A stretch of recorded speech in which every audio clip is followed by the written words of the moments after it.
ಇದು ನ್ಯಾಯಮೂರ್ತಿಗಳಾಗಿರುವಂತಹ ಎಂ ನಾಗಪ್ರಸನ್ನ ಅವರು ಹೇಳಿರುವಂತಹ ಒಂದು ಮಾತುಗಳು. ಅಂದರೆ ಇಲ್ಲಿ 17A ಅಡಿಯಲ್ಲಿ ಅನುಮತಿ ಇಲ್ಲದೆ ಪೊಲೀಸರು ತನಿಖೆ ನಡೆಸುವಂತಿಲ್ಲ ಅನ್ನುವಂಥದ್ದಿದೆ ನಿಜ. ಆದರೆ ಯಾರು ಬೇಕಾದರೂ ಅಂದರೆ ಪೊಲೀಸರೇ ಪಡಿಬೇಕು ಅನ್ನುವಂಥದ್ದೇನಿಲ್ಲ, ಪೊಲೀಸರೇ ಅನುಮತಿಯನ್ನು ಪಡಿಬೇಕು 17A ಅಡಿಯಲ್ಲಿ ಬಂದು ಅನ್ನುವಂಥದ್ದೇನಿಲ್ಲ. ಯಾರೇ ಆಗಿದ್ರೂ ಕೂಡ ಸಕ್ಷಮ ಪ್ರಾಧಿಕಾರಿಯ ಅನುಮತಿಯನ್ನು ಪಡಿಬಹುದು ಅನ್ನುವಂಥದ್ದನ್ನು ಕೂಡ ಈ ಸಂದರ್ಭದಲ್ಲಿ ನ್ಯಾಯಮೂರ್ತಿಗಳು ಹೇಳಿದ್ದಾರೆ. ಸರ್, ಇವತ್ತು ಪ್ರತಿ ಹಂತದಲ್ಲೂ ಸಿದ್ದರಾಮಯ್ಯನವರನ್ನ ದುರ್ಬಲ ಮಾಡಬೇಕು, ವೀಕ್ ಮಾಡಬೇಕು ಅನ್ನುವಂತಹ ಒಂದು ವಿರೋಧ ಪಕ್ಷಗಳ ಪ್ರಯತ್ನ, ಅದು ಸಾಧ್ಯ ಆಗುತ್ತಾ? ಅದು ಒಂದೇ ಅವ್ರ ಕಾರಣ. ಈಗ ಏನಾಗಿದೆ, ಕಾಂಗ್ರೆಸ್ ಅಲ್ಲಿ ಸಿದ್ದರಾಮಯ್ಯನ ತೆಗೆದ್ರೆ ಕಾಂಗ್ರೆಸ್ ಮುಗಿಸ್ಬೋದು ಅಂತ ಅವ್ರ ಆಲೋಚನೆ ಇದೆ. ಅದ್ರಲ್ಲಿ ತಮಗೆಲ್ಲ ರಾಜ್ಯದ ಜನಕ್ಕೆ ಗೊತ್ತಿರೋದೇ ವಿಚಾರ. ಈಗ ಹೋದ ತಿಂಗಳು ಜುಲೈದಲ್ಲಿ 26ನೇ ತಾರೀಕಿಗೆ ಇಬ್ರಾಹಿಂ ಅನ್ನೋರು ಹೋಗಿ ರಾಜ್ಪಾಲರಿಗೆ ದೂರು ಕೊಡ್ತಾರೆ. ಅವತ್ತೇ ದೂರು ಕೊಟ್ಟಿದ್ದ ದಿನನೇ ಸಂಜೆ ಮಾನ್ಯ ಮುಖ್ಯಮಂತ್ರಿಗೆ ನೋಟಿಸ್ ಮಾಡಿ ಪ್ರಾಸಿಕ್ಯೂಷನ್ಗೆ ಪರ್ಮಿಷನ್ ಕೊಡ್ತಾರೆ. ಆಮೇಲೆ ಅದಲ್ಲಿ ಸಿದ್ದರಾಮಯ್ಯ ಯಾವುದಲ್ಲೂ ಪಾತ್ರ ಇಲ್ಲ. ಅವರು NTS ಅಲ್ಲಿ ಅವರು ಬಾಮೇದ ಇದ್ದ ಮಲ್ಲಿಕಾರ್ಜುನ ಅಂತ ಅವ್ರಿಗೆ ಗಿಫ್ಟ್ ಮಾಡಿರೋದು, ಅವ್ರ ಅಕ್ಕನಿಗೆ ಗಿಫ್ಟ್ ಮಾಡಿರೋದು, ಅವ್ರ ಧರ್ಮಪತ್ನಿಗೆ ಗಿಫ್ಟ್ ಮಾಡೋದು ಬಿಟ್ಟು ಮನೆ ಮುಖ್ಯಮಂತ್ರಿಗಳು ಎಲ್ಲೆಲ್ಲೂ ಏನೂ ಪಾತ್ರ ಇಲ್ಲ. ಯಾವುದೋ ಒಂದು ದಾಖಲೆ ಇಲ್ಲ, ಯಾವುದೋ ಒಂದು ಸೈನ್ ಮಾಡಿರೋದು ಅದಿಲ್ಲ, ಏನಿಲ್ಲ. ಅದಕ್ಕೆ ಪ್ರಾಸಿಕ್ಯೂಷನ್ಗೆ ಪರ್ಮಿಷನ್ ಕೊಡ್ತಾರೆ. ನಮ್ಮ ವಾದ, ನಮ್ಮ ಡಿಮ್ಯಾಂಡ್ ಏನಪ್ಪ ಅಂದರೆ, ಅದಕ್ಕಿಂತ ಮುಂಚೆ ನವಂಬರ್ ಅಂದರೆ 8 ತಿಂಗಳಾಯ್ತು. 8 ತಿಂಗಳಲ್ಲಿ ಲೋಕಾಯುಕ್ತ ಅವರು ಕುಮಾರಸ್ವಾಮಿಗೆ ಪ್ರಾಸಿಕ್ಯೂಷನ್ ಕೊಡಿ ಅಂತ ಕೇಳ್ತಾರೆ. ಇದುವರೆಗೂ ಕೊಡಲ್ಲ. 8 ತಿಂಗಳಾಗಿದೆ. ಬರೀ ಕುಮಾರಸ್ವಾಮಿಗೆ ಮಾತ್ರ ಅಲ್ಲ, ಜೊಲ್ಲೆ ಅವ್ರದ್ದು ಇದೆ, ಜನಾರ್ದನ್ ರೆಡ್ಡಿ ಅವ್ರದ್ದು ಇದೆ, ನಿರಾರಿ ಅವ್ರದ್ದು ಇದೆ. 4 ಜನ ಇಟ್ಕೊಂಡು ಇವ್ರು ಸಿದ್ದರಾಮಯ್ಯದು ಎಲ್ಲೆಲ್ಲೂ ಪಾತ್ರ ಇಲ್ಲ, ಇಲ್ಲಿ ಕೊಟ್ಟಿದ್ದಾರಿಲ್ಲ ಅಂತ ಎಲ್ಲ ಒಂದು ಕಡೆ ನಮ್ಗೆ ಏನಾಗಿದೆ, ರಾಜ್ಪಾಲರ ಕಚೇರಿ BJP ಕಚೇರಿ ಆಗಿದೆ. ರಾಜ್ಪಾಲರು ಬರೇ BJPಗೆ ಅವ್ರಿಗಲ್ಲ, ಎಲ್ಲ ಪಕ್ಷದವ್ರಿಗೆ, ಎಲ್ಲರಿಗೂ ರಾಜ್ಪಾಲರು ಅವರು. ಅವ್ರಿಗೆ ಪಾರ್ಟಿ ಇಲ್ಲ, ರಾಜ್ಪಾಲರಿಗೆ ಪಾರ್ಟಿ ಇಲ್ಲ. ಅವರು ಈ ಥರ ಮಾಡಿದಾರೆ ಅಂತ ನಮ್ಮ ಡಿಮ್ಯಾಂಡು. ಅವ್ರನ್ನು ಪ್ರಾಸಿಕ್ಯೂಷನ್ ಪರ್ಮಿಷನ್ ಕೊಡಬೇಕಂತ ರಾಜ್ಪಾಲ ನಾವೆಲ್ಲ ಹೋಗ್ತೇವೆ. ಸರ್, ಎಲ್ಲ ಕಾಂಗ್ರೆಸ್ನ ಶಾಸಕರು, ಸಚಿವರು, ಕಾರ್ಯಕರ್ತರು, ಹೈಕಮಾಂಡ್ ಸಿದ್ದರಾಮಯ್ಯನವರ ಬೆನ್ನಿಗೆ ನಿಂತಿದ್ಯಾ? ಸಿದ್ದರಾಮಯ್ಯ ಏನಿಲ್ಲ. ಏನಾರ ಈಗ ಸಿದ್ದರಾಮಯ್ಯ ಅವ್ರದ್ದು ಏನಾರ ಒಂದು ಇದ್ರೆ ತಾನೇ ನಾವು. ಸಿದ್ದರಾಮಯ್ಯ ಏನೇನು ಪಾತ್ರನೇ ಇಲ್ಲ ಇದ್ದಲ್ಲಿ. ಯಾವುದನ್ನ ದಾಖಲೆ, ಏನೋ ಒಂದು ಡಾಕ್ಯುಮೆಂಟ್ಸು ಇವ್ರು ರೆಕಮೆಂಡ್ ಮಾಡಿರೋದು ಮತ್ತೊಂದು ಯಾವ್ದು ಇಲ್ಲ. ಇದು ಬಂದಿರೋದು ದೇವರಾಜ್ ಅಂತವ್ರನ್ನ ಅವ್ರ ತಂದೆ ಕಾಲದಲ್ಲಿ 1935ದಲ್ಲಿ DC ಆಕ್ಷನ್ ಲ್ಯಾಂಡ್ನಲ್ಲಿ ತೊಗೊಳ್ತಾರೆ. ಆಮೇಲೆ ಭಾಗ ಆಗ್ತದೆ. ಭಾಗ ಆಗಿ ದೇವರಾಜ್ ಬರ್ತದೆ. 3 ಎಕರೆ 16 ಗುಂಟೆ ಏನೋ ದೇವರಾಜ್ ಅವರು ಬರ್ತಾರೆ. ದೇವರಾಜ್ ಅವರು 2004 ಸಿದ್ದರಾಮಯ್ಯ ಅವ್ರ ಬಾಮೈದ ಮಲ್ಲಿಕಾರ್ಜುನಂಗೆ ಮಾಡ್ತಾರೆ 2004. ಆಮೇಲೆ ಅವ್ರು ಡಿನೋಟಿಫಿಕೇಶನ್ ಮಾಡಿ ಎಲ್ಲ ಮಾಡಿ ಅವ್ರ ಅಕ್ಕನಿಗೆ ಗಿಫ್ಟ್ ಕೊಡ್ತಾರೆ. ಗಿಫ್ಟ್ ಕೊಟ್ಟಾದ್ಮೇಲೆ ಮೂಡೋದವ್ರು ಏನು ಮಾಡ್ತಾರೆ, ಅವ್ರ ಜಾಗದಲ್ಲಿ ರಸ್ತೆ ಮಾಡಿಬಿಟ್ಟು ಲೇಔಟ್ ಮಾಡಿ ಹಂಚ್ಬಿಡ್ತಾರೆ. ಈಗ ಆಲ್ಟರ್ನೇಟ್ ಕೊಡ್ಬೇಕು ತಾನೆ, ಪರಿಹಾರ ಕೊಡ್ಬೇಕು ತಾನೆ, ಏನೇನೂ ನಾವೇನು ಕೇಳಿಲ್ಲ. ಅವರು 2021 ತೀರ್ಮಾನ ಮಾಡಿ ಬಸವರಾಜ ಬೊಮ್ಮಾಯಿ ಅವರು ಮುಖ್ಯಮಂತ್ರಿ ಇದ್ರು. ಆ ಟೈಮಲ್ಲಿ ಇವ್ರಿಗೆ 14 ಸೈಟ್ ಕೊಡ್ಬೇಕಂತ 14 ಸೈಟ್ ಕೊಟ್ಟಿದ್ದಾರೆ. ಸರ್, ರಾಜ್ಯಪಾಲರು ನಡೆದುಕೊಳ್ತಾ ಇರುವಂತ ರೀತಿ ನೋಡಿದ್ರೆ ಒಂದು ಪಕ್ಷದ ನಾಯಕನ ತರ ಅನಿಸುತ್ತೆ. ಖಂಡಿತ ಹಂಗೆ ಅನಿಸ್ತಾ ಇದೆ. ಒಂದು ಪಕ್ಷದ ಪರ ಇದ್ದಾರೆ ಅಂತ ಕಾಣಿಸ್ತಾ ಇದೆ. ಈಗ ನೀವೇ ಪ್ರೈವೇಟ್ ಕಂಪ್ಲೇಂಟೆಂಟ್ ಒಬ್ಬ ಇಬ್ರಾಹಿಂ ಪ್ರೈವೇಟ್ ಕಂಪ್ಲೇಂಟ್ ಕೊಟ್ಟಿದ್ದು ಪ್ರಾಸಿಕ್ಯೂಷನ್ಗೆ ರಾಜ್ಯದ ಮುಖ್ಯಮಂತ್ರಿ ಅವರು, ಎಲ್ಲರಿಗೂ ಮುಖ್ಯಮಂತ್ರಿ, ರಾಜ್ಯದ ಮುಖ್ಯಮಂತ್ರಿಗೆ ಪ್ರಾಸಿಕ್ಯೂಷನ್ ಪರ್ಮಿಷನ್ ಕೊಡ್ತಾರೆ. ಕುಮಾರಸ್ವಾಮಿ ಅವರು ಲೋಕಾಯುಕ್ತ ಅವ್ರು ಕೇಳ್ತಾರೆ ನವೆಂಬರಲ್ಲಿ, ಅವ್ರು ಕೊಡಲ್ಲ. ದುರುದ್ದೇಶ 100ಕ್ಕೆ 100. ಇದಿಷ್ಟು ಸಚಿವ ಜಮೀರ್ ಅಹಮದ್ ಅವರ ಮಾತು. ಕ್ಯಾಮರಾ ಪರ್ಸನ್ ಸಂದೇಶ್ ಜೊತೆ ಪ್ರಸನ್ನ ಗಾಂವ್ಕರ್, TV9 ಬೆಂಗಳೂರು.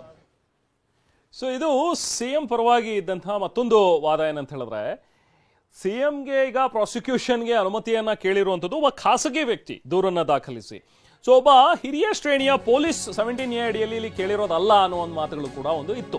ನೋಡಿ, ಸಂವಿಧಾನದ 163(2) ಅಡಿಯ ನಿರ್ಣಯ ಯಾಕೆ ಪಾಲಿಸಿಲ್ಲ ಅಂತ ಹೇಳಿ ರಾಜ್ಯಪಾಲರು ಕೂಡ ಹೇಳಿದ್ದಾರೆ. ಈಗ ಗವರ್ನರ್ ಅನುಮತಿ ಆದೇಶ ಸಂಪೂರ್ಣವಾಗಿ ಓದಿದ್ದಾರೆ. ಈಗ ತುಷಾರ್ ಮೆಹ್ತಾ ಅವರು ತಮ್ಮ ವಾದ ಮಂಡನೆ ಸಂದರ್ಭದಲ್ಲಿ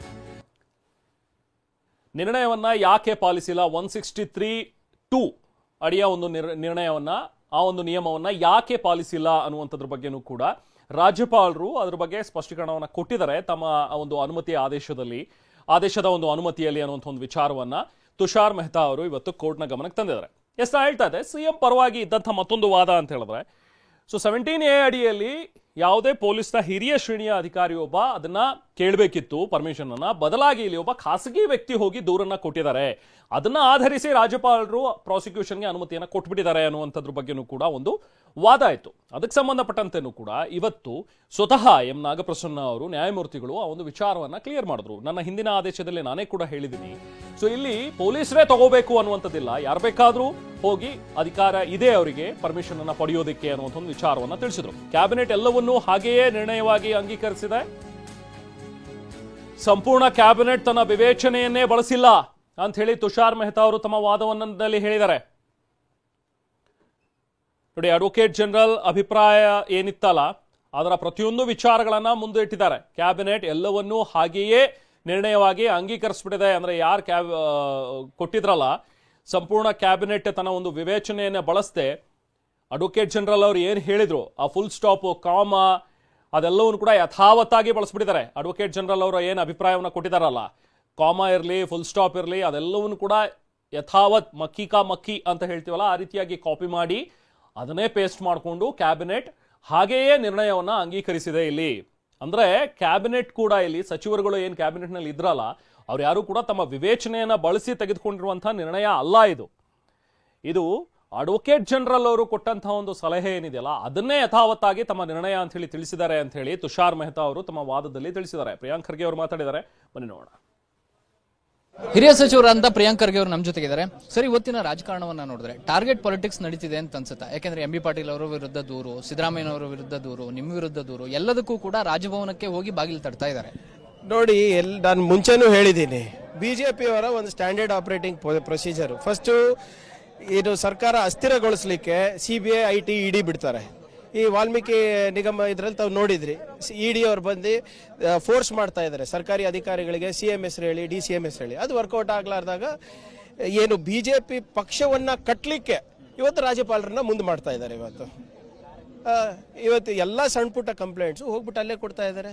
ಆಮೇಲೆ ಅದಕ್ಕೆ ಅವ್ರು ಹಾಕ್ತಾ ಇರುವ ತಾಳಕ್ಕೆ ಇವ್ರು ಕುಣಿತಾ ಇದ್ದಾರಲ್ಲ, ಇವರು ಒಂದು ಸಂವಿಧಾನದ ಹುದ್ದೆನಲ್ಲಿ ಇದಾರಂತ ಮರ್ತುಬಿಟ್ಟು ಇವತ್ತು ಯಾರೋ ಪ್ರೈವೇಟ್ ಕಂಪ್ಲೇಂಟ್ ಕೊಡ್ತಾರೆ, ಇನ್ವೆಸ್ಟಿಗೇಷನ್ ಆಗೋದಿಲ್ಲ, ಯಾವುದೇ ಅನುಮೋದನೆ ಇಲ್ಲ ಇನ್ವೆಸ್ಟಿಗೇಷನ್ ಏಜೆನ್ಸಿದು, ಅಥವಾ ಯಾವುದೇ ಒಂದು ಪ್ರಾಸಿಕ್ಯೂಷನ್ಗೆ ಪರ್ಮಿಷನ್ ಇಲ್ಲ, ಇವ್ರು ಪರ್ಮಿಷನ್ ಕೊಡ್ತಾರೆ. ಇದು ದುರುಪಯೋಗ ಅಲ್ಲ ಸಂವಿಧಾನದ ಹುದ್ದೆದು. ಆದರೆ 4-5 ಕೇಸು ಬಿಜೆಪಿ ಅವ್ರದ್ದು ಯಾರ್ದು ಇನ್ವೆಸ್ಟಿಗೇಷನ್ ಏಜೆನ್ಸಿಗಳು ಪರ್ಮಿಷನ್ ಕೇಳಿದ್ದಾರೆ ಪ್ರಾಸಿಕ್ಯೂಷನ್ಗೆ, ಅವರಿಗೆ ಕೊಡ್ತಾರೆ. ಕೊಳಿತಾ ಇವೆ ಗವರ್ನರ್ ಟೇಬಲ್ ಮೇಲೆ ಫೈಲ್ಗಳು. ಇದು ನಮಗೊಂದು ಸಂವಿಧಾನ, ಅವ್ರಿಗೊಂದು ಸಂವಿಧಾನ, ನಮಗೊಂದು ಕಾನೂನು, ಅವ್ರಿಗೊಂದು ಕಾನೂನು ಇದೆಯಾ? ಇವತ್ತು ಪ್ರತಿಭಟನೆ ಅದಕ್ಕೆ ನಡೀತಾ ಇರೋದು. ಇವತ್ತು 136 ಶಾಸಕರಿರುವಂಥ ಯಾರು ಕನ್ನಡಿಗರ ಆಶೀರ್ವಾದ ಪಡೆದಂಥ ಸರ್ಕಾರಕ್ಕೆ ಇವ್ರು ಯಾಕೆ ಅಸ್ಥಿರಗೊಳಿಸ್ಲಿಕ್ಕೆ ಪ್ರಯತ್ನ ಮಾಡ್ತಾ ಇದ್ದಾರೆ? ಏನು ಸಂಚಿದು? ಇವತ್ತು ರಾಜ್ಯಪಾಲರು ಅವರ ಜವಾಬ್ದಾರಿಯನ್ನು ಮರ್ತಿ ಬಿಜೆಪಿ ಅವರ ಕೈಗೊಂಬೆ ಆಗಿ, ಮೋದಿ ಶಾ ಅವರ ಕೈಗೊಂಬೆ ಆಗ್ಬಿಟ್ಟು ಇವತ್ತು ರಾಜಭವನವನ್ನ ಬಿಜೆಪಿ ಕಚೇರಿಯಾಗಿ ಮಿಸ್ಯೂಸ್ ಮಾಡ್ತಾ ಇದ್ದಾರೆ. ಅದ್ರ ವಿರುದ್ಧ ನಮ್ಮ ಪ್ರತಿಭಟನೆ ಇದೆ. ಕುಮಾರಸ್ವಾಮಿ ಅವರದ್ದು ಅತ್ಯಂತ ಗಂಭೀರ ಪ್ರಕರಣ.